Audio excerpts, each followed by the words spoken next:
কেউ কথা রাখেনি। 33 বছর কাটলো, কেউ কথা রাখেনি। ছেলেবেলায় এক বোষ্টমী তার আগমনী গান হঠাৎ থামিয়ে বলেছিল, শুক্লা দ্বাদশীর দিন অন্তরাটুকু শুনিয়ে যাবে। তারপর কত চন্দ্রবুক অমাবস্যা চলে গেল, কিন্তু সেই অষ্টমী আর এলো না। 25 বছর প্রতীক্ষায় আছি। মামার বাড়ির মাঝি নাদের আলী বলেছিল, বড় হও দাদা ঠাকুর, তোমাকে আমি 3 প্রহরের বিল দেখাতে নিয়ে যাব। সেখানে পদ্ম ফুলের মাথায় সাপ আর ভ্রমর খেলা করে। নাদের আলী, আমি আর কত বড় হব? আমার মাথায় এই ঘরের ছাদ পুরে আকাশ স্পর্শ করলে তারপর তুমি আমায় 3 প্রহরের বিল দেখাতে নিয়ে যাবে? একটাও রয়্যাল বলে কিনতে পারিনি কখনো। লাঠি লজেন্স দেখিয়ে দেখিয়ে চুষেছে লস্কর বাড়ির ছেলেরা।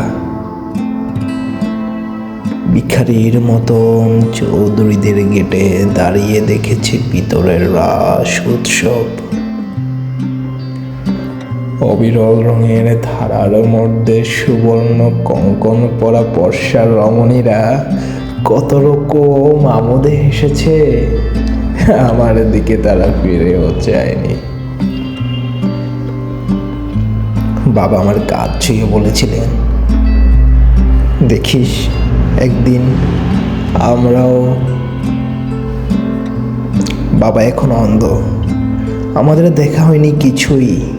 সেই রয়্যালগুলি, সেই লাঠি লজেন্স, সেই রাস উৎসব আমায় কেউ ফিরিয়ে দেবে না।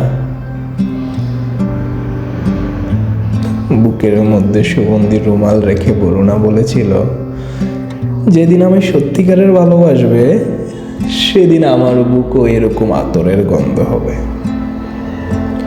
ভালোবাসার জন্য আমি হাতের মুঠোয় প্রাণ নিয়েছি, দুরন্ত ষাঁড়ের চোখে বেঁধেছি লাল কাপড়, বিশ্ব সংসার তন্ন তন্ন করে খুঁজে এনেছি 108টা নীলপদ্ম। তবু কথা রাখেনি বরুণা। এখন তার বুকে শুধুই মাংসের গন্ধ। এখন সে যে কোনো নারী, কেউ কথা রাখেনি। 33 বছর কাটলো,